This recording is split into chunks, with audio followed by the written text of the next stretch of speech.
Sherry, as you edit this and you listen to this, feel free to put it in, like, yeah, put it in the audio, be like, Mike, you suck, I hate you, stop doing these annoying things.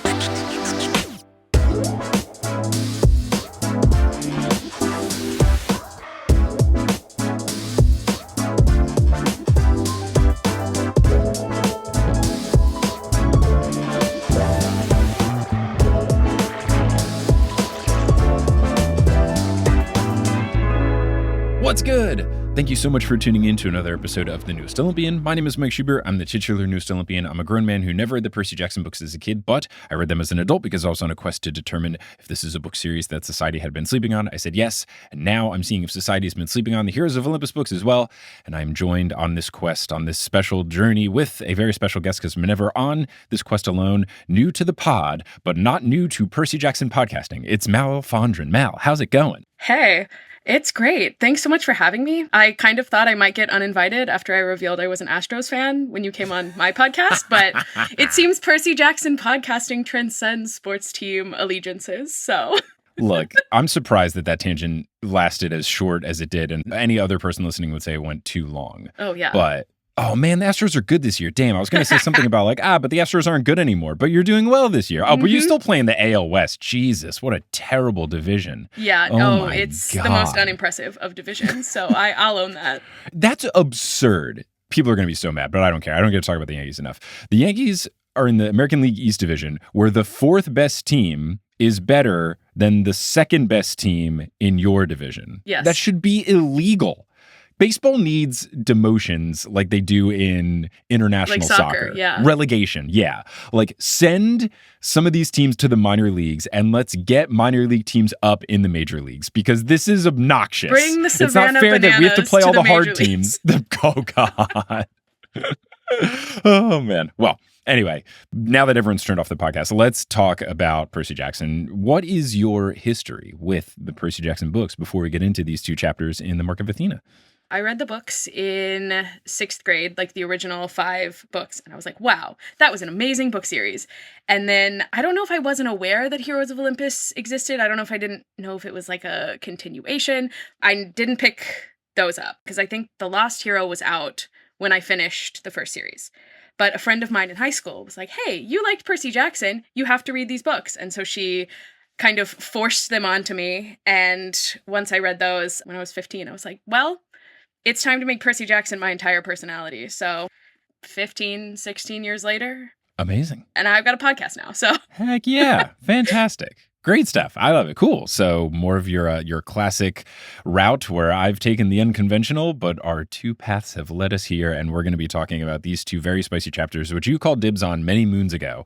And I am excited. And it was funny because as I was going through these chapters, I was like, why would Mal call dibs? Like, not that they're bad, but like in the beginning of it, I was just like, there's nothing incredible happening here. Like it's the, I guess you get the big like water tank thing, but specifically you had asked for chapter 17, right? Yes. Yeah. So when I was reading chapter 17, I was like, this is just like the gang regroups. And then the end of chapter 17 is like, oh, okay, never mind.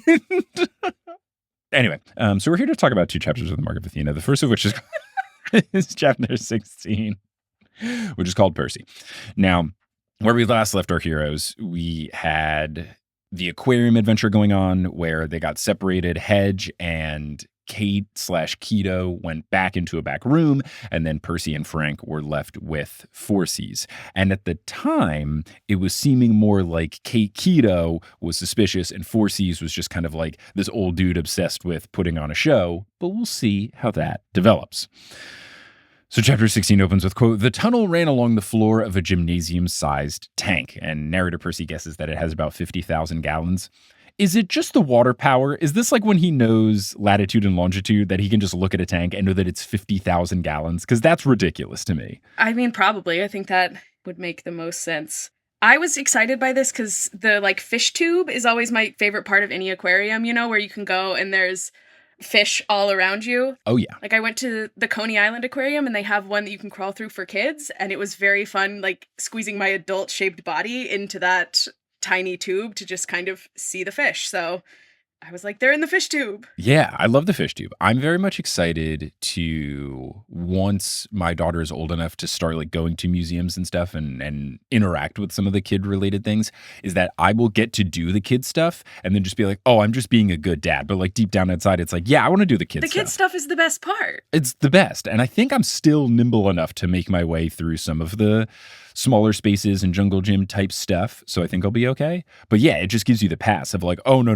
This is for my daughter. And then, I'm going down all the slides and she's hanging out with mom at the bottom. Well, look out for, I don't know if you plan to take her to the Houston Zoo, but look out for the little like gopher tunnels. Ooh. Because a friend and I got very lost at the Houston Zoo as children because our moms like sent us off into those tunnels and then we were lost for a good half hour. So watch the gopher tunnels. I will look out. We'll see. But at least for now, I think maybe they would get, yeah, if I'm visiting the parents for the holidays, they might. At the very least, we'll do, what do they do the Christmas lights, right? The zoo lights. Zoo we might do that. It's always fun. Always fun. All right. Anyway, Percy Jackson. So Percy gets worried because he's got this new fear of water thing. He's thinking, oh no, what would happen if it breaks? He tries to shake it off, but he's continually reminded of almost drowning in the muskeg. The tank has all sorts of decorations inside, and there's amphitheater seating around it. Frank asks Forces if he keeps giant goldfish in here, and Forces says no. And then he addresses Frank by full name and also adds that he's a descendant of Poseidon, which is not what you want to hear because monsters love to do that. Not suspicious at all. Super suspicious. Frank flinches. Percy asks, how do you know all this stuff about Frank? And Forcy says, quote, well, it was probably in the descriptions Gia provided. For the bounty, Percy Jackson. So immediately this chapter is like, hey, remember how we were thinking that Forces might just be some sweet old man and he was going to help you because he gave you a bunch of information? Just kidding. He's been playing you. And I got to tip my hat to him as a trickster because I didn't see it coming. I really was thinking it was going to be Kate Keto's evil, Forces not so much. But no, he's been in on it too. He was just playing the fool very well and made me the fool. In fact, it almost seems like he's more in charge of the whole show situation because Keto just sort of seems like a nerd about the underwater sea creatures. Like, right. It seems like Forces is the brain power behind this mythological SeaWorld situation. Totally. I thought that she was putting up the front, but it turns out he was putting up the front. She could still be evil too. It could be a front as well. We don't actually really get confirmation, but she at the very least is a nerd through and through because even if she is being evil, she's still pointing out stuff to Hedge the entire time. Nerds can be evil. I mean, yeah. Look at Zuckerberg. Come on. Right.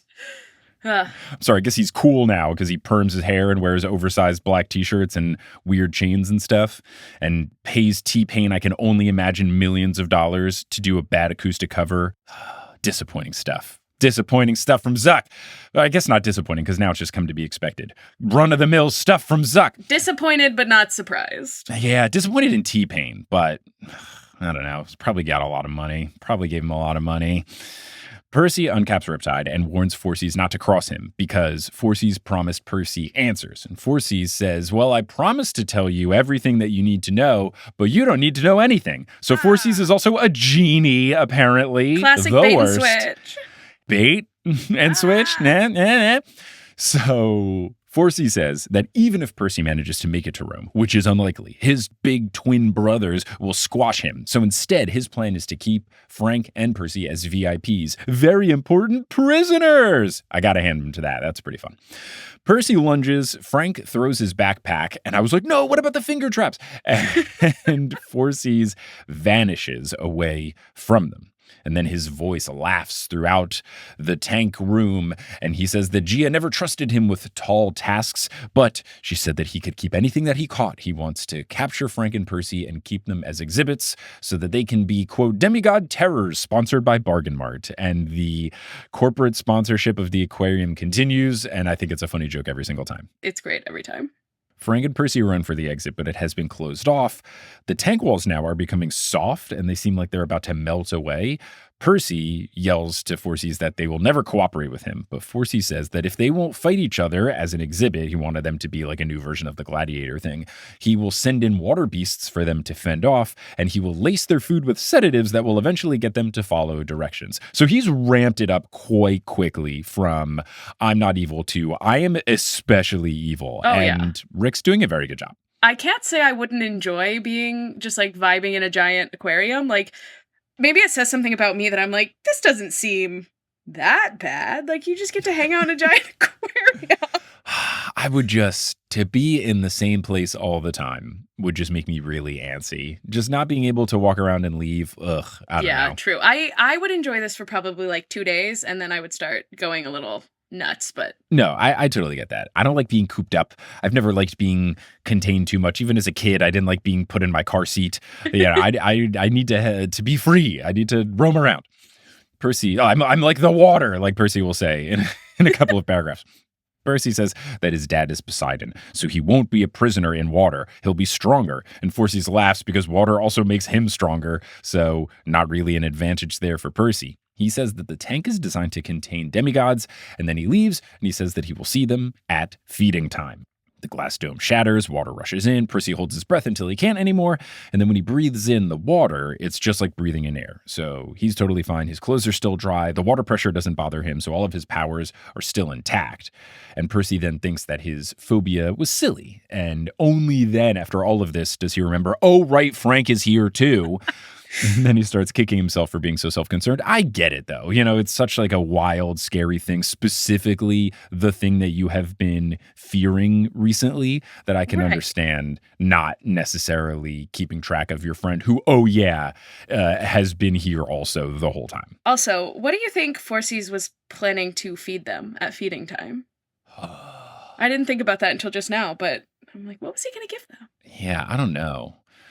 I mean, Percy is such a sucker for cheeseburgers, but soggy cheeseburgers doesn't sound very good. Yeah, it wouldn't work in the water. I mean, or it could, and Forces is just bad. But like, I don't know. If the only option is soggy cheeseburgers and you don't get to eat anything else, like you're gonna pick it. You're gonna pick bad food over no food. So I don't think he has to get spicy with it. He doesn't need to make them delicious dishes for his fishes. Wow, you're a poet. He can just go against their wishes.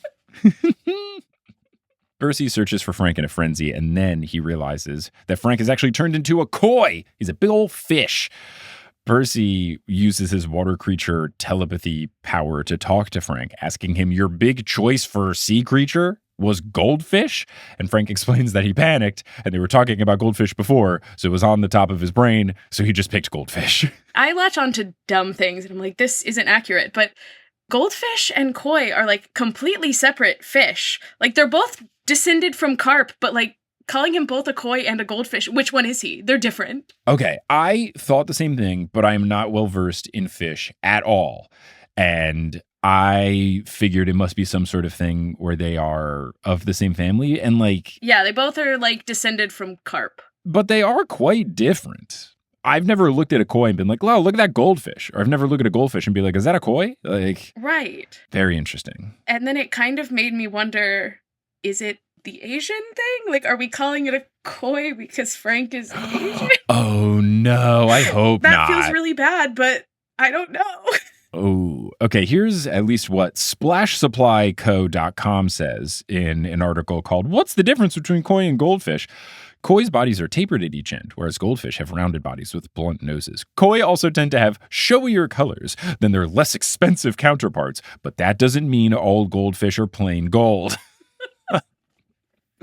We're here. We're defending all of the fish types here. They have all their pros and cons. Percy asks Frank if he can turn into something more useful. Frank tries, but he can't do it, and he explains that this sometimes happens when he's panicked or when the plot demands it for comedic relief. Of course. Percy is annoyed, but says they should move on to crafting an escape plan. Frank swims around and he reports that there are no exits, and then the top has a celestial bronze mesh over it, which Riptide cannot slash through. They can't break the glass. Percy tries with the hilt of Riptide. He tries with some of the other weapons that are scattered about in this tank, and nothing is working. He then moves on to try and command the water to do stuff. That's not even working. So Percy's really starting to feel defeated, and he goes on to think that Forces may be right. How could they defeat the giants without the help of the gods? And yeah, I mean, he's not wrong. I love how pessimistic Percy. Oh my gosh. I love how pessimistic Percy is being. Right, exactly. Percy Jackson. Pessimistic Percy. Like, he gets, sometimes, like, the first thing doesn't work, and he's like, well, we had a good run. This is it. This is how I die. Like, it's funny, but it's also kind of sad. Yeah, I mean, I think in their particular circumstance where everyone is telling them you're gonna die, like there's multiple people from different walks of life being of the mindset that they're not going to get to Rome. The Romans aren't even going to follow them across the Atlantic because they're just going to die. The monsters are telling them you're just going to die. Gia is saying you're just going to die. Like the gods are basically giving off the impression that they're just going to die. So I can get being a little bit defeatist when every single person that isn't just the seven of you are like, dude, you're so screwed. You're so screwed. Yeah. Percy thinks that Bacchus could help since he has killed these giants before, but Bacchus requires an impossible tribute, and they keep bringing this up, so I feel like they're gonna do it. And I know that they haven't explained yet what it is. All Bacchus said was, oh, you could do a tribute to me, but it'll be impossible. I'm wondering if this is gonna be the aforementioned sacrifice or the tough choice that Percy's supposed to make and he's not gonna be able to make, according to Mars saying this to Frank. Because to me, that was like, someone's gonna have to die and you have to pick someone to die. And that would be wild if Bacchus was like, yeah, I'll help you if you kill one of your friends. Like that feels like a wild, I mean, he keeps calling it an impossible tribute. That would truly be it, but that would be intense as hell. So I'm not sure, but I do feel confident. I'm not going to say anything. Of course, your trapdoor's got to stay intact. But I do feel like at this point, they are going to get Bacchus's help by doing this tribute, just because every couple of chapters, Percy says, well, we can't do this tribute for Bacchus. It feels like it's going to happen. But we'll just have to see. We'll just move on. Frank calls for Percy to look, and they see Keto walking Hedge through the amphitheater. They try calling out to him, but it's no use. Keto is whisking him past, so Percy tries to swim to catch up, but it feels like the water is pushing against him. So he drops Riptide so that he can swim with both arms. Very convenient. The Riptide will just go back into his pocket. Percy then chucks a giant marble that was in the tank at the glass, and it doesn't make an incredibly loud noise, but it is loud enough for Hedge with his satyr hearing to hear it, turn around, and see Percy, which is great. Glad Hedge is helping out. Glad Hedge is doing something useful. Yes, definitely.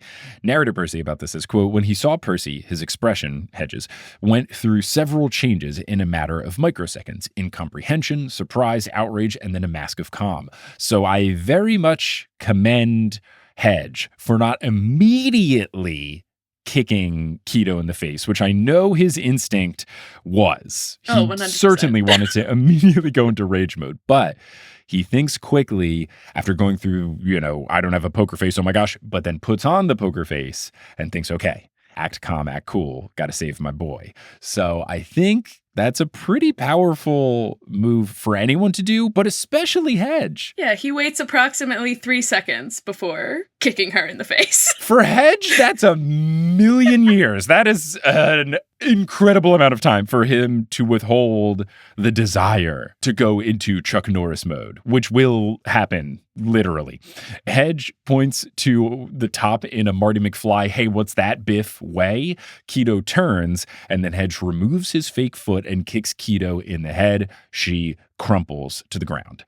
Hedge runs to the glass, and he's confused as to what the hell happened, how Percy got in there. Percy points to the glass and then mouths, break it. Hedge asks where Frank is. Percy points at the fish. Frank waves his fin and goes, sup, which is phenomenal. And then Keto begins to get up. Hedge is ready to kick her again, but Percy tells him not to, as they can't just keep doing this forever. So Percy mouths that they must all hit the glass together in unison. Percy asks Frank if he can change form. Frank says only back to a human. Percy says, yeah, that'll work. And then on 3, Frank rams his shoulder into the glass. Hedge does a Chuck Norris roundhouse kick, which very much dates this book's publication year of 2012, because we were certainly making Chuck Norris jokes then. But in classic Uncle Rick is a Dad fashion, they were coming out of style by 2012, because this is like an exact timeline for me where I graduated high school in 2010 and college in 2014, and Chuck Norris jokes were abound in high school and less so in college. So for Rick to be like, kids make Chuck Norris jokes, right? Like just as they are becoming less and less popular, peak dad move from Uncle Rick in 2012. Oh, yeah. It also might have to do a little bit with how long it takes for a book to be published, because if it came out in 2012, he would have had to have finished the book 2011, before that. So but still. Still late on the trend.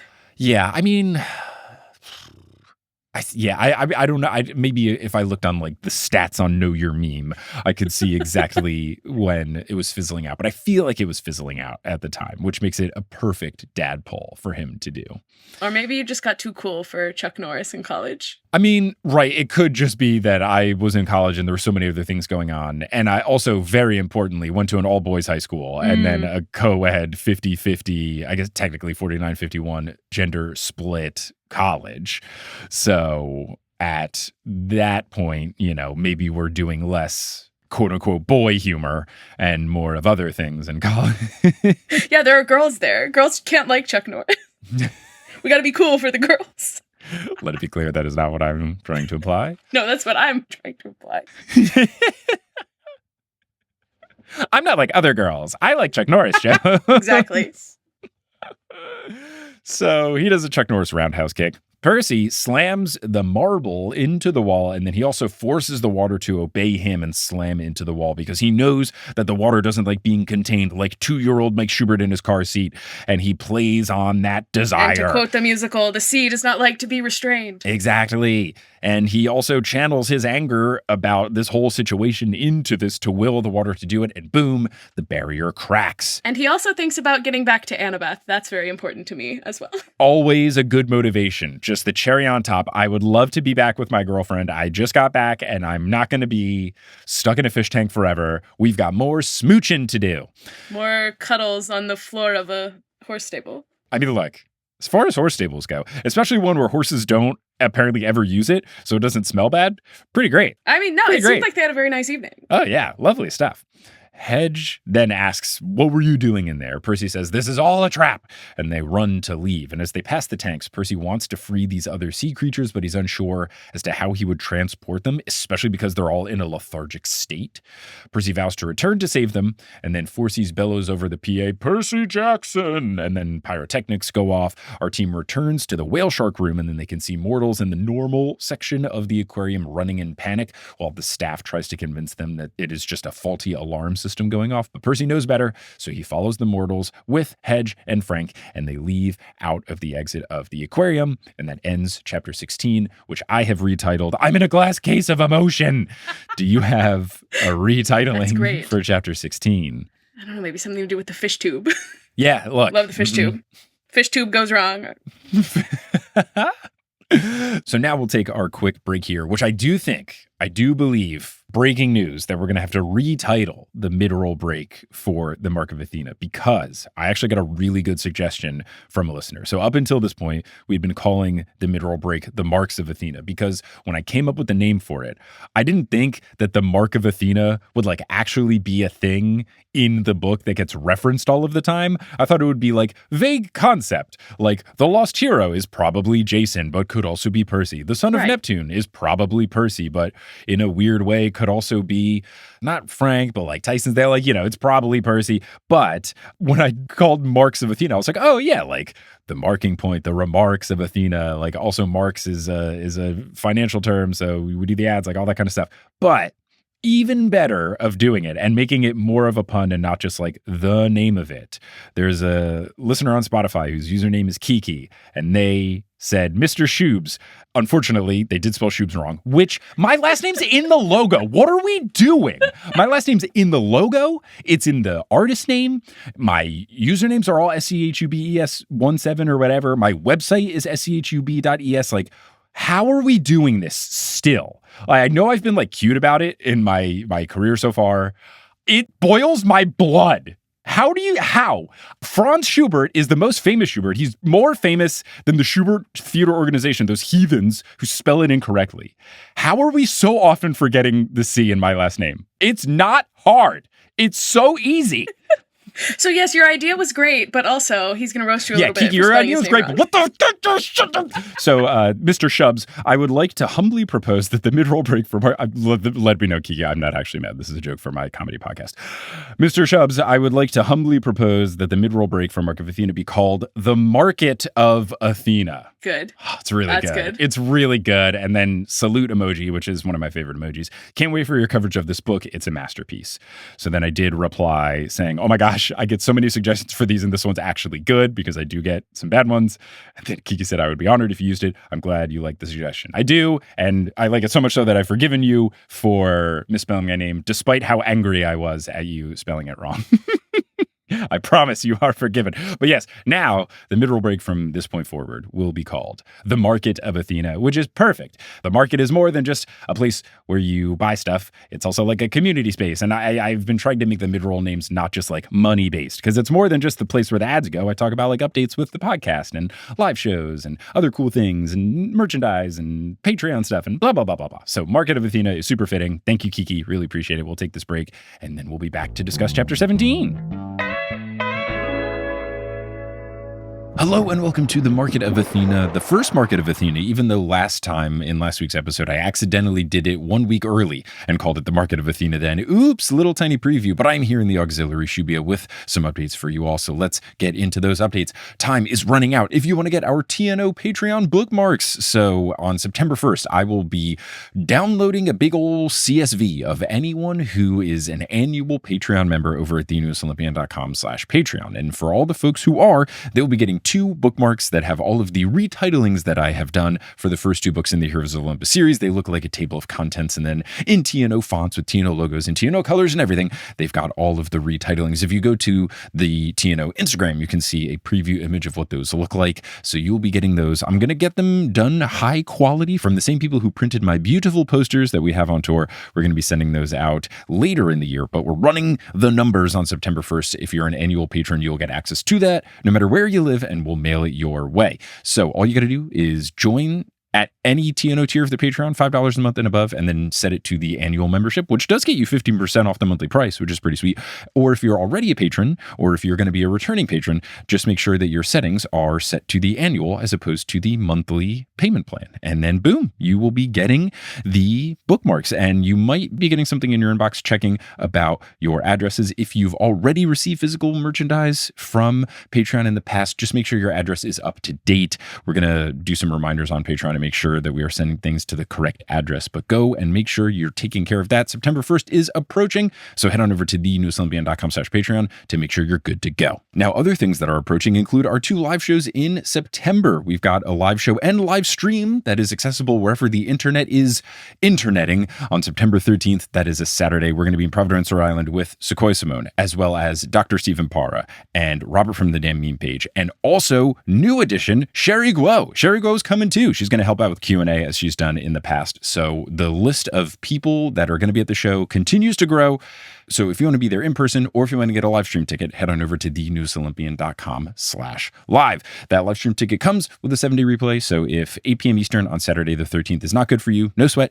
You can watch it at a different time or a different day that works better for you, all within that 7-day replay range. Now, I mentioned the Patreon, which is home to a new bonus episode that we posted where I'm going through all of the posts on the TNO subreddit that were marked as spoiler but are now safe for me to read. I had my intern Emma go through a bunch of these posts and make sure that they were safe, and I have read a whole bunch of them. I did a 30-minute bonus episode and I only got through 1/3 of the posts, so there will be 2 more coming. So that's over on the Patreon. But let's give a shout out to the folks who have joined the Patreon most recently. Shout out to our newest God tier patrons, Witchfinder, Ugly Light Fixture, Janik, Michaela Madden Snowed, and Dominique Young. And shout out to our newest Demigod tier patrons, Christina Filguera, Daniel Lynch, Abigail Monroe, Hannah L., and Lord Kona. Thank you all so much for your support. May Zeus bless you that if you do some sort of outdoor recreational sport, that the weather cooperates and it doesn't postpone your games literally 4 times in 1 week up to the point where you don't get to play it anymore because it keeps getting pushed back and back. Ridiculous stuff. I hope it doesn't happen to you. Now, if you're all caught up on the News Olympian and you're looking for new content to consume, you're in luck because I make a whole bunch of stuff.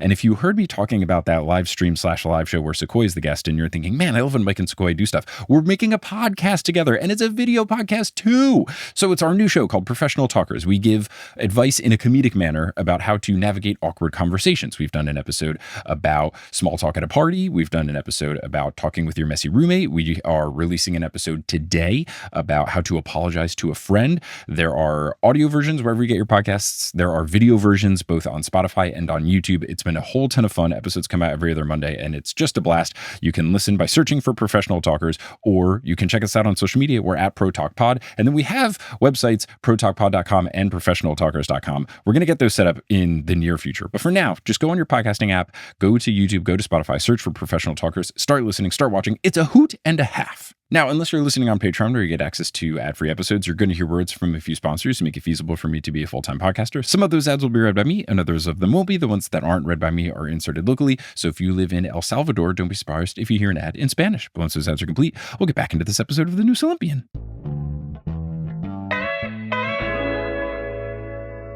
And we're back. We're here to discuss Chapter 17, which is an Annabeth chapter. It is titled Annabeth, but of course we will retitle it. And at first I was worried, oh no, we're not going to figure out what happens next. We're going to have some crap that's going on the ship. And then 3 chapters later, it'll just be, oh, Percy, Frank, and Hedge got back. But it's okay, because the opening line is, quote, Annabeth was trying to cheer up Hazel, regaling her with Percy's greatest seaweed brain moments when Frank stumbled down the hall and burst into her cabin. So, yeah, there we go. All good. Yay. Frank frantically asks where Leo is and says that they must take off immediately. Annabeth asks where Percy is, Percy in italics, so she means it. And then where is the goat, not in italics, meaning she is less concerned about Hedge's whereabouts. Do we expect anything less? No. Nah. Frank says that those two are on the deck and they're fine, but he explains that they are being followed. Annabeth rushes past him and takes the stairs up 3 at a time. That's a powerful move. 1 step at a time, I'm cruising. 2 steps at a time, I gotta get there somewhere fast. 3 steps at a time, something is wrong. How long are her I'm working legs? out. Look, I'm a 3-step at a time in a dire situation guy, but I'm also 6 feet tall. Annabeth is a 16-year-old girl. I don't know if they've canonically said how tall she is. Maybe she's quite tall. But for a 16-year-old teenager to be taking the steps 3 at a time, if these stairs are to code, that's an impressive feat for Annabeth. Yes, did Leo make his stairs to code? I think. I mean, knowing him, probably not, unless Annabeth, with her architecture knowledge, was there on the case. Because when I go down sets of stairs with my architect wife, she will often comment if the stairs are or are not to code. Oh, that's amazing. What is it? It's, I don't know, we used to, my church growing up, we would go and we would build stairs for like older members of the community. And Oh, that's sweet. maybe it's for ramps. It has to be 2 inches of length for every inch of height or something. So I have Googled it. The IBC stair code and requirement says, quote, the step height or the riser height must be no less than 4 inches and no greater than 7 inches. The minimum tread depth is 11 inches. If the stairs have nosings, you measure from the leading edge of the nosing to the edge of the next step's nosing. What is stair nosing? Oh, it's like when you have those little like rigidy kind of things at the end that are kind of, sometimes like tacky or have like the stripes and stuff. Oh. Yeah. That's cool. But yes, mainly when we are traveling outside of America, because I believe other countries are less strict with the stair usage, Kelly will note. And it's also important for her sometimes because she is short. She is 5'1", 5'2". So if stairs are very tall, sometimes she can have a bit of a problem. And also now that we have a baby, sometimes I have the baby in some sort of carrying thing. And she's like, yo, pay attention to the stairs. They're not to code. So all this to say, if Annabeth was there during the construction, as an architect, she would probably make sure that Leo put them to code. If Annabeth was not there, Leo probably made them out of televisions and nacho cheese because I'm confused by his building decisions quite often. He just does things. He just makes everything as complicated as possible. And it's like, oh, sorry, guys, we were late to the big fight. I had to make sure that all the stairs were televisions in case you want to watch TV as you're going up the stairs. I'm Leo Valdez. I talk like this, apparently. Annabeth rushes past him, takes the stairs 3 steps at a time. Hazel and Frank follow, and Percy, when Annabeth gets up there, holds her hand as she approaches in a hold on just one second manner as he's catching his breath. Hedge is basking in the glory of the action that ensued. And then Leo, Piper, and Jason hustle in. Leo asks what's wrong. Frank tries to explain who is following them, but no one knows who Kate and Porky are or why a bunch of sea creatures would be after them. And narrator Annabeth goes, Annabeth wanted to strangle the guy, but she wasn't sure her hands would fit around his thick neck. This Annabeth narration chapter, I think, is my favorite because she has a lot of things where she thinks one thing and says another. And this is definitely the vibe that I got for Annabeth over the course of the first 5 Percy Jackson books. And now to actually get confirmation that quite often her brain is going, you stupid, come on, you, and then not actually saying what she feels. It's good to actually see it in action. Well, because that's the difference between her and Percy is that she actually takes a second to think when she has that thought and something else can come out of her mouth. Percy just says it. If we're doing the classic color leadership thing that I did in college, Percy's an orange and Annabeth is a green. I don't know how niche or not niche those things are. Oh my gosh, that is what a throwback. Yeah, right? I also did that in college and I have not thought about that since. Yeah, you got the orange, the blue, the yellow, and the greens. And the orange are people like me where you're just like all about like, let's just figure stuff out. And if it doesn't work, we'll do a new thing. Whereas the greens are like the planners. They were like, I would rather think about what we're going to do for 15 minutes and then do it right. As opposed to me where I'm like, if we're wasting time, let's just do it for 15 minutes. And if we're wrong, we'll do another thing. But what if it was right? Then we save 15 minutes. So different strokes for different folks. That's the way to do it. Hey, to each their own. And the key I was to also leadership, an orange, so. Oh, nice. The key is that you want everyone from every different color so that in group projects you can do a lot of different things. The yellows are the planners, the blues make sure everybody's happy. Okay, so. But actually, I don't think you want everyone of different colors. You will fight constantly. See, but a good leader. Yeah, I'm just like throwing all of the theory of it. A good leader can bring out the best in each of them. I actually do like having people of different styles on the team because even though I'm like, hey, let's do stuff, I fully recognize that like my way is not always the highway. And I'm very happy to admit when I'm doing something wrong. Like I have no attachment to like, well, I thought of this idea, so we should do my idea.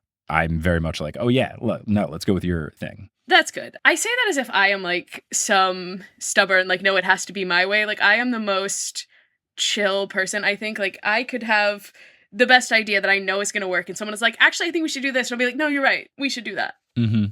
Look, different strokes, different styles, trying to get the best out of everyone. I say this like I have coworkers. My boss is me. My subordinate is me. You work very well with your baby and wife. That's true. That's true. And I would like to think that the people who do also help with the podcast, like Sherry or people who help me out in like internships and stuff, I like to think that I do a good job with that. But I don't know. I also don't hold like quarterly reviews. So I don't know. I mean, every now and then I'd be like, Sherry, we good? Everything chill? Am I being bad? All right, cool. Sweet. Yay. Anyway, Percy Jackson. So Annabeth just tells Leo to get us out of here. And then narrator Annabeth says, quote, Leo put his sandwich between his teeth, pirate style, and ran for the helm. What's pirate style? Is that anything? I don't know what she means by this. Sorry, you don't know what Rick Riordan means by this. Right. I don't know what Rick means by this. Like, are pirates often holding things in their teeth? The only thing I can guess is like, don't they sometimes put like a sword in their teeth? Like the only pirate style put a thing in my mouth I could imagine was like if you put like a sword in your teeth so you could have both hands to like climb a ladder or ring up the sails or something like that. But I've never heard pirate style, and I Googled pirate style and it was just like sexy pirate Halloween costumes. Right. Or it was like, of course, the AI thing was like, traditional pirate style involves putting things in your hair and a parrot on your shoulder. It's like, great. Glad we poured out a bottle of water for that Google AI. I got to make sure I change my settings on every single browser that I use to like by default do not do the AI thing. But yeah, I don't know. Pirate style, never heard of it. If you know about pirate style, let me know in the comments on Spotify or in an email or something like that. But I don't know. I mean, I guess like put the sandwich in the mouth, pirate style. Like there's only one way to do it, right? Like the way it's described, the only thing could be he put his sandwich in his mouth so he could use both of his hands. He's holding it with his teeth. Yeah. I can't think of any. I'm trying to make a joke and I can't even think of anything because he put it in his mouth. So it couldn't be like, oh yeah, he put the pirate on his shoulder and it said probably want a cracker. Like no, there's nothing to be done. What is pirate style? Gosh, the lists of questions that I'm going to ask Uncle Rick is filled with so many things. And if I ever get him on the pod And I'm like, hi, Rick Riordan, what's pirate style? Oh my God. If I ever get an interview with him, I'm going to have to prep for it for like 3 weeks. With all your Because silly I'm little going to just have all questions. these questions. So, I mean, I kind of did that, right? Like when I had the press opportunity where I got to ask him some questions, but like not directly for season 1 of the TV show, I like went back into my transcripts for the episodes and like looked up all of the silly questions and like tried to figure out. And just it didn't fit because it had to be like stuff for the TV show. I did get some silly ones in. They did put all my questions at the very end of the interview. They clearly rated them by like profoundness, and then they had enough time to get to mine. But they liked we'll mine. save the silly ones for the end. I just ask my questions to Becky on Threads. I've asked her like 2 questions, but I have had a burning question for years now because I realized that the Kindle version of The Last Olympian, they don't light the Empire State Building up blue at the end. They have a blue flag 50 feet wide coming from the top. What? And I'm like, that's so why weird. is it a flag? Why is it a flag? And so that has like stuck with me for years. I'm like, I don't understand why it just in the Kindle version. I've looked at like the UK versions. I've looked at versions in other languages. It's like not a flag in anything else. And so I asked Becky and she was like, so apparently in an earlier draft, it was a flag. And then either an editor caught it or they like went to New York and realized that the Empire State Building lit up. She's like, that was like 15 years ago. I don't remember. But so for the final version of the book, it was lit up. But then there was a problem like with getting the Kindle version and like pages were missing or something. So they used an older draft and it has a flag. Oh my gosh. Wow. Fun facts. That reminds me of when TV shows when the captions aren't exactly right because they used not the exact final version of the script. And this was the thing when I watched through The West Wing because I'd never seen any of that. So Kelly and I marathoned our way through it during COVID lockdown in 2020. And apparently because Aaron Sorkin was always like revising and revising and revising up until like the last second, the script that they would use for filming was not the script that they would use to give people proper time to type up the captions. So like the captions of The West Wing are like laughably wrong. And what I don't understand, when the show comes out, sure, that show is so old at this point. How has no one gone in? Someone should sit down and redo the caption. Just do it, especially because like I know this show, it's like one of those shows where it keeps bouncing between like Netflix, HBO, or HBO Max, or HBO Now, or HBO Go, or HBO whatever. But like that's like the multi-million-dollar deal thing, right? Like where all these streaming companies are paying so much money. Could we also just pay a transcriber to like say, hey, can you make sure these line up? Like we're having multi-million-dollar deals. You can't pay someone a couple grand to be like, yo, can you make the captions work? It's ridiculous. Ridiculous. Anyway, Percy Jackson. So they get into the sky. Percy tells Leo to head to Charleston. Jason is confused and asks, what did you find in Atlanta? Frank starts listing the contents of his backpack that he got from the gift store, and Annabeth somehow contains her anger and instructs him, maybe you should start at the top and not the backpack. So they all gather near Leo so that he can hear what's going on too, and they tell the tale of what happened. Annabeth shares Percy's sentiment of wanting to return to save those creatures, and Percy says, quote, we will in time, but I have to figure out how. I wish, ... never mind. First we have to deal with this bounty on our heads. What? Percy, no, come on. What? You wish what? No. Give us more. What? I have no idea. But like, is he wishing that he wasn't afraid of water? He was wishing he could go back. He was wishing his dad could help. Like, what is the wish? What's the wish, man?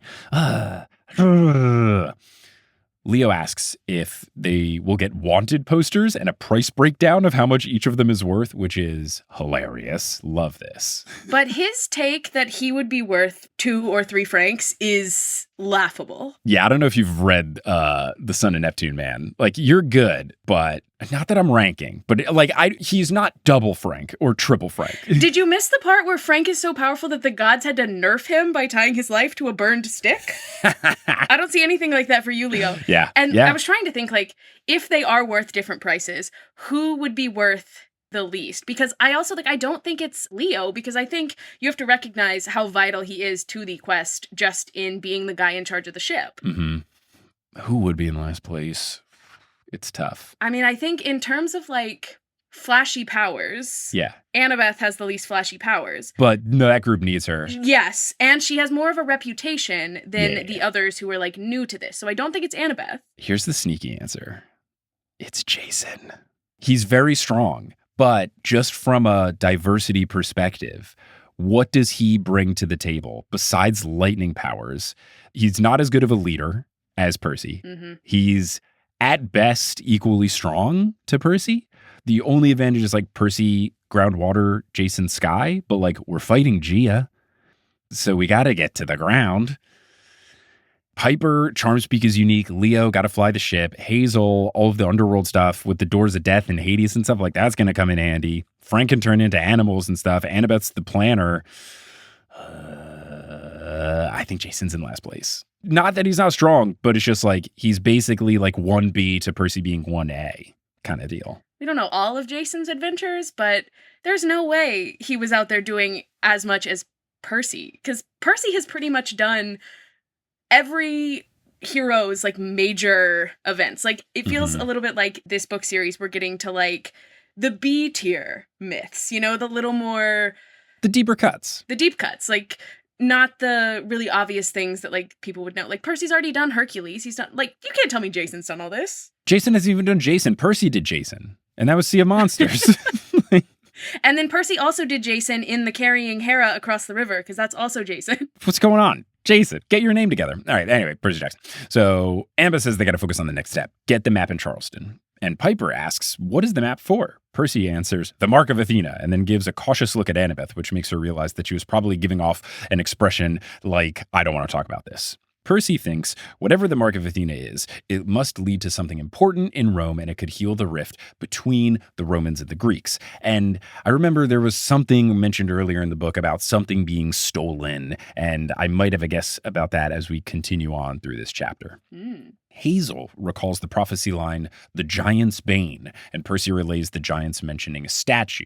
Frank wonders what it is. Everyone turns to look at Annabeth. Internally, she's freaking out because she's starting to put it together, but she won't tell us as the narrator, which is frustrating. Classic Green, thinking up the full plan before you share it with anyone. And classic Annabeth, she always refuses to give anyone else information. Right. And this is why I'm not mad at her as the narrator, because she is like this. Like, she's always been proven to be like this. So for third-person omniscient Annabeth narrator to do this completely tracks. I only get mad when Percy doesn't tell us stuff, because he always just says the first thing on the top of his mind at all times, which I love and appreciate, especially when he's narrating. But like, this does track for Annabeth, so I totally get it.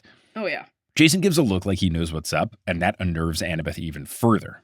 Annabeth says she's approaching a solution, and the map could be the final piece. And then she asks Jason why he had such a strong reaction to hearing Charleston. Jason responds that he and Reyna did a quest there to salvage Imperial gold weapons from the CSS Hunley, which Leo adds is the first successful military submarine, and it was used in the Civil War. Jason says that it was designed by Roman demigods. Hazel doesn't love that the Romans fought on the Confederate side, given her family's history. Right. And Jason agrees that it's not great, but he does add, it wasn't all Greeks on one side and all Romans on the other. So we're getting hashtag not all demigods from Jason here. He also gives... He does I personally was not alive then. Like, it's not a, hey, yeah, that really sucks. It's like a, well, I wasn't there.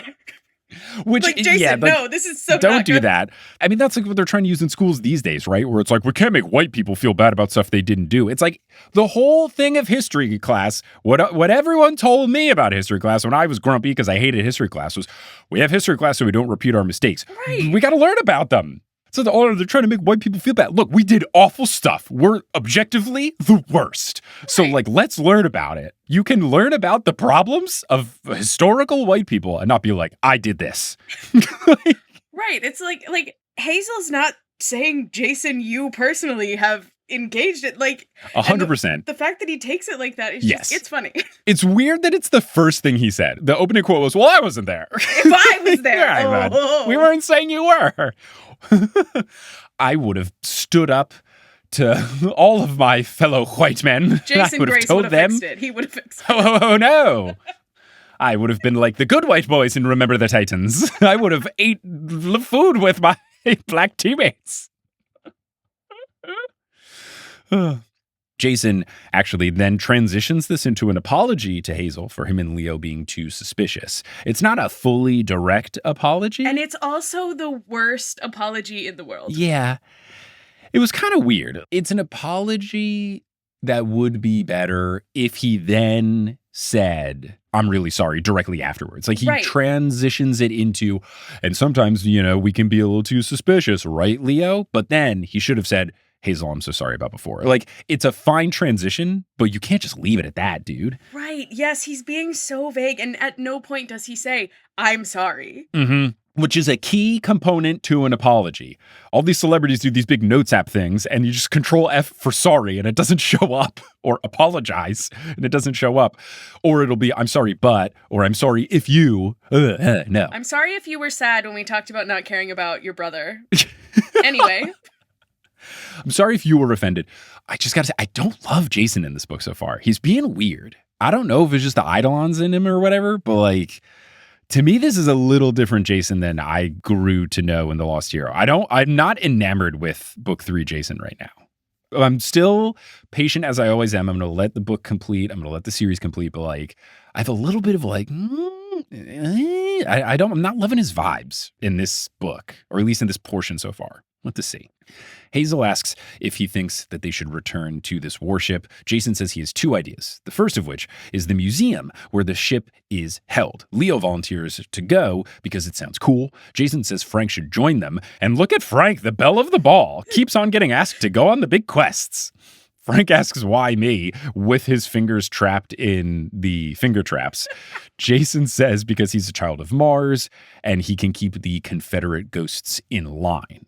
Frank agrees to join. Then he struggles with the finger trap some more before asking, how do I get out of these? And Leo is shocked that he doesn't know the trick. He begins to explain, but then Frank poofs into an iguana. And then the book says, quote, well done, Frank Zhang, Leo said dryly, doing his impression of Chiron the centaur. That is exactly how people beat Chinese handcuffs. They turn into iguanas. And then everybody laughs. That's so funny. I gotta incredible. say, Leo's comedic relief in this book, much better than The Lost Hero. Yeah. Because The Lost Hero was more of like, he's the comedic relief character. And I'm like, I haven't really laughed a lot. He's genuinely very funny in this book. Oh, yeah. Jason is not at his best. Leo is at his best. And this is key with such a tense situation in these 7 people with all this crap happening, and Hedge here too. You need vibes. You need a good energy, laugh it off kind of dude. And Leo is doing that. And that's fantastic. I'm loving what Leo's bringing to the table in this book. Aside from, I guess, shooting on the Greeks earlier. But pish posh, that wasn't you. No. After everybody laughs and stuff, Frank is a little embarrassed, so he decides, let me change the subject. What's your second idea, Jason? And then Jason gets a serious look, and he says that the other location is the Battery, which is a park near the harbor. He says that when he was there last time with Arena, they saw the ghost of a Civil War-era Southern belle, and when they approached, it would disappear. But when Arena went up solo, it talked to her like it only wanted to talk to girls. Annabeth asks... Me too. Look, yeah, I get it. White people, the worst. Men, also the worst. Just look at the stats. I forgot what podcast I was on for a second there. Sorry.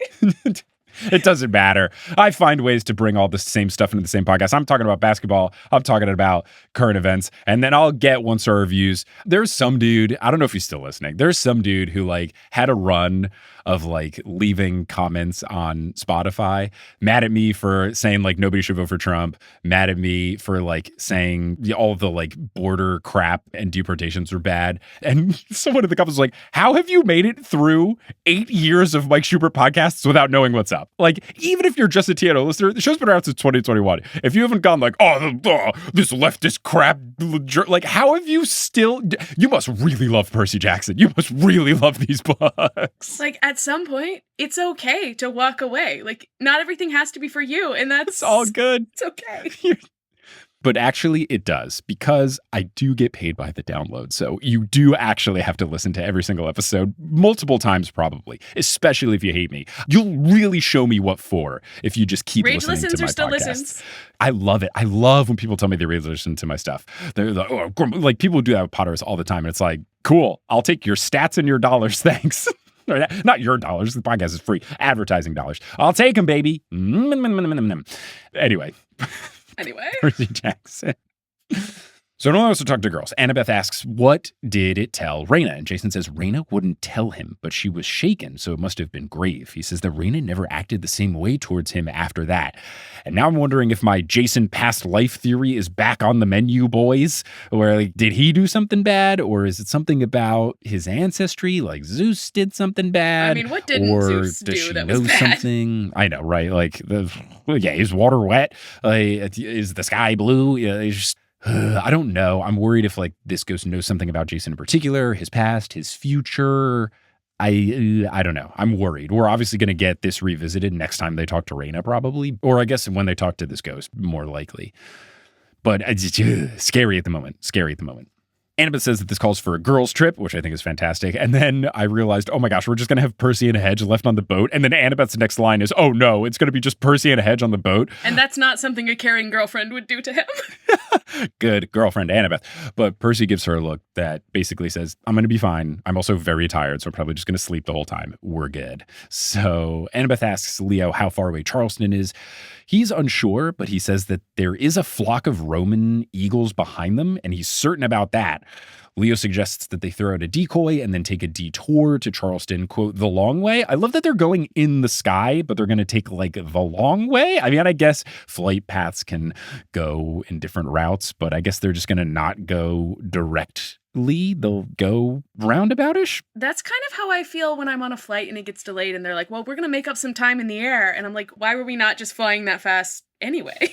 Like, if we could have been there faster, why were we not doing that? I mean, I think it's because usually if you get on a flight and there's no delays and everything works out well, it goes shorter than the advertised time. I know this because I had this interesting run of flying to and from Buffalo a lot in short succession. We did a Niagara Falls trip with my family, and then I had the Buffalo live show. So I knew this is a 48-minute flight, but it's always booked as like an hour and 15 minutes. So I think they just like calculate that being a part of it. I have been, though, on some flights when they say we're going to make up some time in the air, and you can just tell they like gunned it. Like, like there's a couple of times where I'm like, oh, yeah, this plane is moving.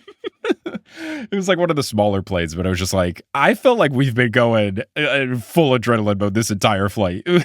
So I don't know. Maybe they make it work. So they're going to take a longer route, but that means that they won't arrive until tomorrow morning. So Hazel begins to protest. But Leo says, look, I know time is precious because of Nico, but if we do this, we can throw the Romans off our scent potentially for good.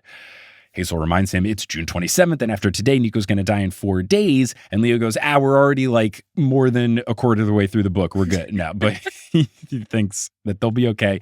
Leo says this should give them enough time to get to Rome. Hazel doesn't like the sound of should. Leo asks if she likes the sound of barely getting there in time better. And she says that it sounds typical.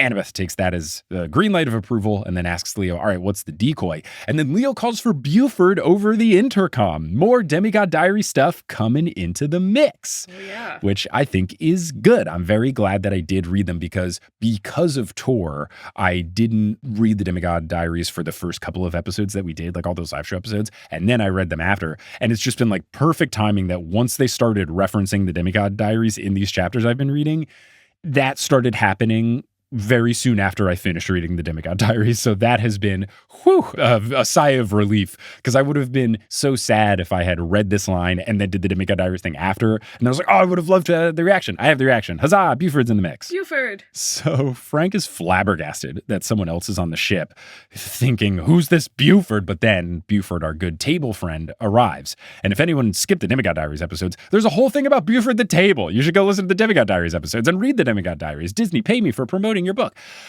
So Buford has been spending most of the trip in the engine room. Leo thinks Buford's got a crush on the engine. And this is a good point for me to reiterate here in the podcast. I made this point on the Demigod Diaries episode, the Buford one, where they talk about the engine.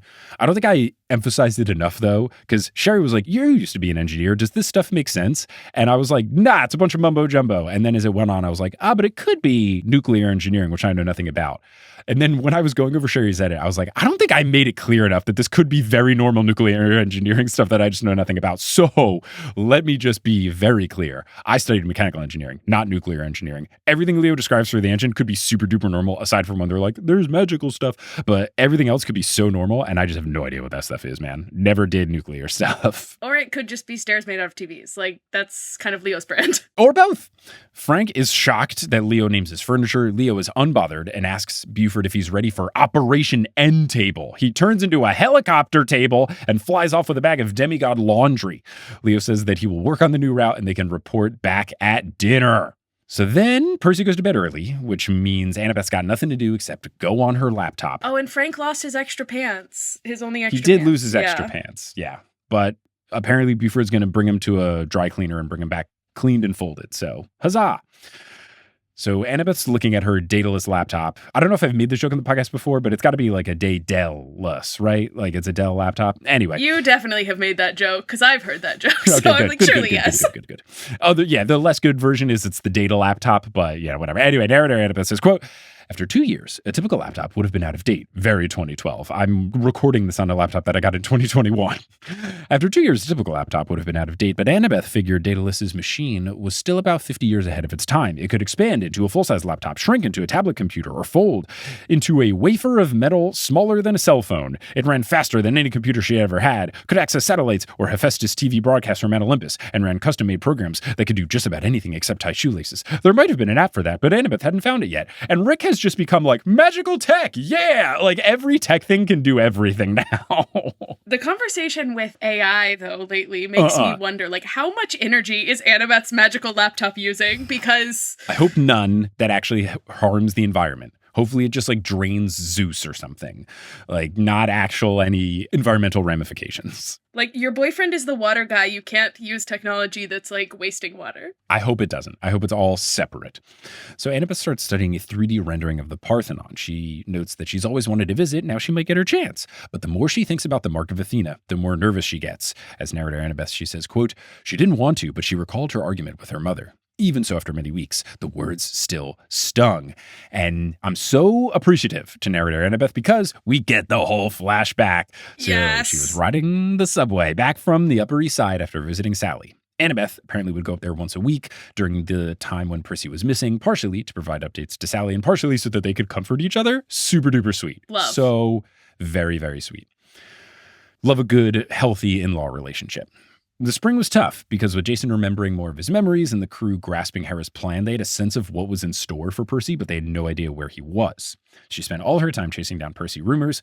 So for that afternoon, she had just left Sally's apartment feeling more drained than normal. And then she says, quote, Annabeth took the Lexington Avenue subway down to Grand Central. No one calls it Rick, you gotta get a New York consultant because no one calls the 6 the Lexington Avenue subway. If someone said that, you would laugh in their face. She took the 6. Come on, man. Come on. But then, like, she took the 6 where? Like, what was her...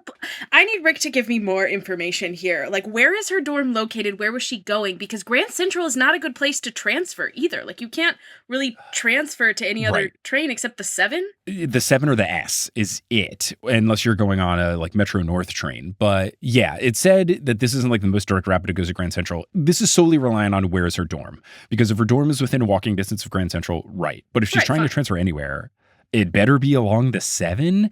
But like the other thing that's funny is what's Percy's address again where Sally lives? Oh, that's a can of worms. It's like East 104th and 104th and 1st is what's given in the Lightning piece. Yes. But in Sea of Monsters, they are stated to move and he's taking the 2 train to school. But then later they're somehow back at 104th and 1st. So like, where does he live? Well, they said Upper East Side. The thing is... the 456, which all run on the Lexington Avenue line, like all of those. They run on Lexington Avenue very, very briefly. They also go other places as well. But it's called the, like, I think all of, isn't it something where like technically the 4, 5, and 6 are all the Lexington Avenue? It's just called like 6 is the Lexington Avenue local stop and the 4 is like the Lexington Avenue Express, whatever. Like, I guess that was Rick's, I don't know. It's so weird to me to not just call it by the trains. I don't even know exactly what Rick was referring. Call it by the numbers or the letters. Yes, but... currently, the only train that goes to the Upper East Side, so there isn't the only way this could be like the queue. Oh, not did it go there in 2012? Because the queue's been expanded up there. That's a great question. That is. But we are like over time for the episode. We could look this up, but like, and now like the T, I think is coming out, right? Or is it, they're making the new one, like the light blue one that's going to like also connect and then go to Harlem. No, I can't do this. I got to keep going. We're over time and the baby needs to take a nap. I got to go. 72nd, 86, and 96 were 2017 on the queue. So, See? So this, Rick, you need, hire me, Rick. So there are other routes apparently to get to the dorm. There are not. But Annabeth loves routing through Grand Central because it's gorgeous. It is. And I used to live where Grand Central was my closest subway stop. And it is a delight to have to use it. Like logistically to be like, this is the closest stop. Beautiful. terrible problem in quotation marks to have. That's one of the places that I still walk into and I'm like, wow, I'm in the big It's city. nuts. It's nuts. So Annabeth's in Grand Central. She's considering a visit to the candy store where Sally worked, but then she sees Athena studying a subway map. Annabeth is shocked. This is the first time she's seen her since Zeus cut off communication to Olympus. Athena's murmuring to herself, wishing that Odysseus was here to explain the map to her. That's wild, because Odysseus is like famously not good at traveling. Like, there's a whole story about how Odysseus is not good at traveling. Look, I'm not well-versed in the Odyssey. I don't remember his navigation charting skills. My stereotypical knowledge of Odysseus is that he's good at maps and stuff, but maybe I'm wrong. Okay, it's really the problem is the people around him, but I don't know, it's just very funny of her to be like, I need Odysseus, when it's like the guy who took like 20 years to get home. Odysseus not getting the most out of his crew, the oranges, the golds, the greens, the blues. Bad leadership. Annabeth has to address Athena by name to get her attention. And Athena goes, that was my name before they sacked my city, took my identity, made me this. I must return home. And oh, okay, I'm realizing she's in her Roman aspect. And Annabeth goes, you're Minerva? And she responds, don't call me that. Annabeth explains, I'm your daughter. I don't even know if I'm supposed to call her Minerva or Athena at this time, but she's acting so whack, I'm going to keep calling her Minerva, even if Minerva just means Athena in a bad mood. Minerva says her children will avenge her. They must destroy the Romans. She says that Hera wanted to separate the camps, but she wanted the Greeks to fight and defeat the usurpers. Annabeth is in utter disbelief. Minerva goes on about being replaced, sacked, and, quote, looted like a trophy and carted off. So now I'm wondering, is this an Athena statue? Is this some sort of thing where, like, Athena's essence was trapped in the statue? I feel like I remember there being something about, like, in the olden myth, there was a statue of Athena in Athens, or like there was the tree too, right? Like, wasn't there like the olive tree? I don't know enough about the myth, but now I'm thinking like my previous guess was like, oh, talented friend, right? Athena situation is Arachne in play, but like I don't think there'd be a big spider statue. So maybe there's some sort of like magical Athena statue that got stolen, and that's like the stolen thing, and that's like what kicked this all off. So that's where I'm shifting my guess to. But yeah, your trapdoor's got to stay intact. Minerva checks that Annabeth is her daughter and then gives her an old subway token when Annabeth confirms, saying, quote, follow the Mark of Athena, avenge me. I need to know when I finish this book how many times they've said Mark of Athena in Mark of Athena, because we are approaching the Lightning Thief movie levels of saying the title of the thing. And I've made this reference on the pod earlier, but like this set of chapters, they say Mark of Athena so many times. They say it so many times in this book. They definitely do. Are you counting it? Well, no, if you have the ebooks, you can like look up how many times it's mentioned, but I forgot that my Mark of Athena is the first 3 books together. So according to the all 3 books, it's 50 times. Let me see. But I have my very legal PDF. All the books and also in like the copyright pages and stuff. So it's probably somewhere in the realm of 50 or a little under that. Let's see. I'm trying on my very legal PDF to search for Mark of Athena. It's giving me lots of matches. I think it's like anytime Mark or Athena shows up. So no, I can't do that. I'll have to figure it out. That'll be a project for the future. Anyway, the coin changes from a subway coin into a silver drachma with an owl and an olive branch on one side and a Greek inscription on the other. Annabeth at this moment had no idea what it meant. She asks Minerva for help finding Percy. Athena refuses to help anyone who wants to aid the Romans. She says that if you join them, you're no child of mine. You've already failed me, which is rough. Annabeth goes, mother, and she replies, I care nothing about this Percy, in italics. If he has gone over to the Romans, let him perish. And that's just, she would have said that whether she was Athena or Minerva. Like, she doesn't care about Percy. That's true. That tracks. If he's gone over to the Romans, let him perish. Kill him. Kill all the Romans. Find the mark. Follow it to its source. Witness how Rome disgraced me and pledge your vengeance. I just wrote my notes. What the heck is happening? Like, this is wild. I cannot even imagine the emotions that Annabeth's going through. Hearing this from her own mom? Ugh. Yeah, listen, I think this, like, the Mark of Athena quest is for the girlies with complicated relationships with their moms. That's who this is for. And I feel seen, and I love this. I love this book. I love this quest. Mm-hmm. Yeah, I'm excited for what's ahead. Annabeth says that Athena is not the goddess of revenge, and Percy is everything to her, which I think is very sweet. Minerva says revenge is everything to me, and asks which of the two of us is wiser. Was that like a braggadocious sort of like, well, this is my thing, and who of us is wiser? That's the vibe I got, basically being like, I'm smarter than you, and I care about revenge, so I'm right and you're wrong, which is dastardly. Oh, yeah. Annabeth thinks something must have happened to her. Minerva says, Rome happened to me. She commands Annabeth to kill the Romans. Annabeth refuses, and Minerva says, then you are nothing. Ugh. Then she looks back at the subway map. If I could find the route, the way home, then perhaps, but no. Avenge me or leave me. You are no child of mine. To reiterate that point multiple times sucks. Oh, yeah. This is devastating stuff for Annabeth, and it really kind of explains why her emotions are not in the best spot and why she had all these, chilling negative Athena thoughts in the beginning of the book. Because this is incredibly awful. I cannot fathom this. And like Annabeth's whole thing is like how much she respects her mom and how much she wants her mom to respect her. Yes. And just, devastating. Awful. Annabeth becomes teary-eyed in rage. She thinks of a bunch of horrible things to say, but keeps them to herself. How? And runs off. She tried throwing the coin away, but it has riptide go back into your pocket powers. So then we get back into Annabeth in the present on the laptop. Also, fun fact, I actually have my own Mark of Athena that I got from a gift shop outside of the Parthenon in Athens. It's That's so cool. Little like necklace charm. And that's it's got so cool. the owl and then Athena on the other side. And I was very annoying about it when I got it. I was like, guys, it's the Mark of Athena. Did you know that this is the Parthenon is just like Percy Jackson? They actually copied it off of the book. Right. So Annabeth starts thinking about all the quotes she's heard recently. A talented friend ready for her visitor. No one will retrieve that statue. Wisdom's daughter walks alone. And the narrator, Annabeth, says, quote, she was afraid she finally understood what it all meant. She prayed to the gods that she was wrong. And then there's a knock at her door. Chiron, what are you doing here? But it's Frank Zhang. Frank asks if it's okay to come in. We get a little bit of Annabeth as the narrator describing her room. But the key note is that the Yankee hat doesn't turn her invisible anymore. Ever since the argument, it has stopped working. But she tries it on every day. Ugh. And that is the saddest thing. So sad. So sad. sad. Oof.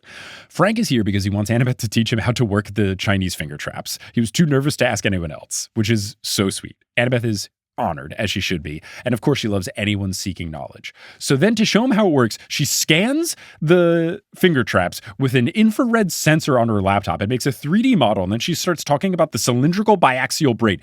Dude, just say you push your fingers together and you pop it off. What are we doing here? This is absurd. She's such a bad teacher. Like, I think she would appreciate having this knowledge. Like, if she couldn't figure it out, she would appreciate knowing the why. But, like, normal people don't think like that. Ridiculous. I am a fan of show your work and explain the process so people totally get it. Like, as a math and science boy and major in college and everything, like, I'm very much like it's more about the journey than the destination. Like, knowing what to do is more important than getting the right answer.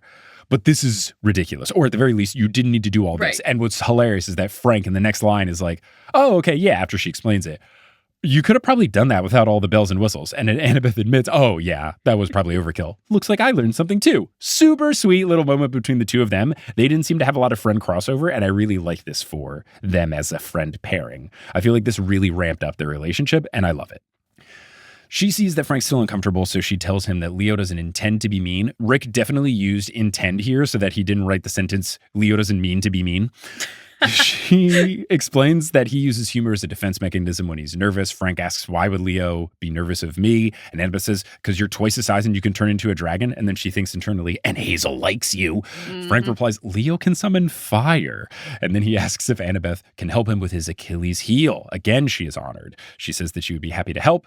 Annabeth asks if anyone else knows. He says Percy and Hazel are the only two that knows. And then he adds, Percy is a great guy. I'd follow him anywhere. I love that dude. And Annabeth says that Percy has a knack for finding good friends, just like you. But Frank, you can trust everybody. Even Leo, we all need to trust each other. We're a team. And then I'm only now realizing, oh, his Achilles heel is the stick. I thought it was going to be some other thing where he was like being honest about his Hazel feeling or something, but he's like literal Achilles healing it. And Annabeth asks, what is this weakness? But then the dinner bell rings. Frank says that maybe they'll talk about it later. He says it's a tough subject. And then the book ends this chapter with, quote, he held up the Chinese handcuffs. Keep it simple. And that's the end of chapter 17, which I've retitled Derailed at Grand Central Terminal. Do you have a retitling? I was just going to call it Mommy Issues. It's great. But like yours is funnier. Okay. So that is the end of this chapter. That's the end of this episode. As mentioned, I got to run to do baby stuff. So we're going to keep this super quick. But Mal, thank you so much for joining. I really do appreciate it. Do you want to very quickly plug your podcast, which I have appeared on, if people want to check out more Percy Jackson podcasting glory? Yes. Yeah. My podcast is called Demigod Debut. It's me and a friend of mine who is actually very similar to Mike. She hasn't read the books before, so we're kind of working our way through.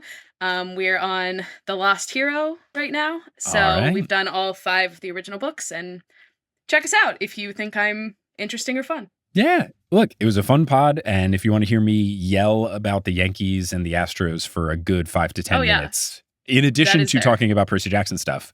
Yeah, if you liked the baseball stuff in the beginning and you want more of that, check out my episode on the Demigod Debut. Well, Mal, thank you so much for joining. Listeners, thank you so much for listening. And until next time, as we figure out what's going on, I guess we see what's for dinner. Until then, I'll see you later.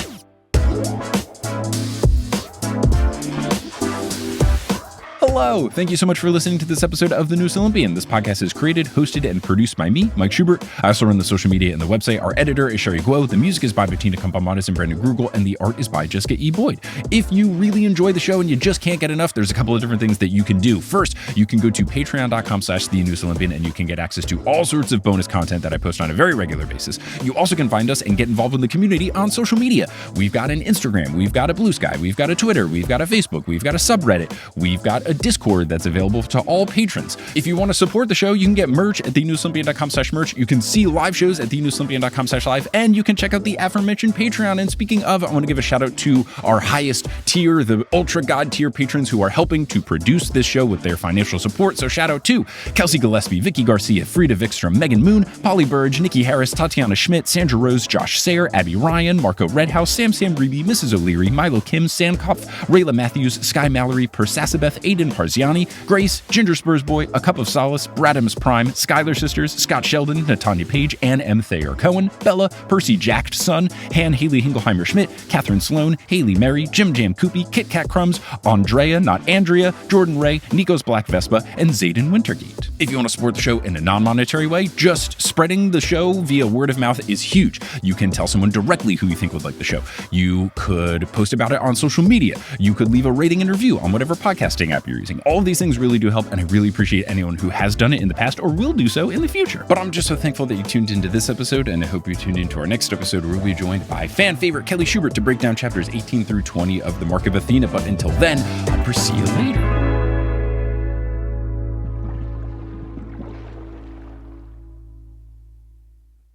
Hey everyone, how's it going? It's me, Mike. So here in the auxiliary studio, I'm currently wearing a friendship bracelet that I was given at one of our recent Missouri shows.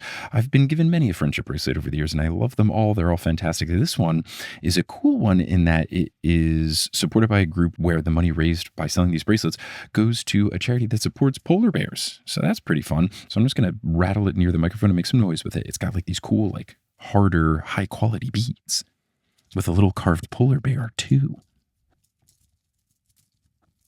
Hopefully that came through the microphone. Thank you so much for listening.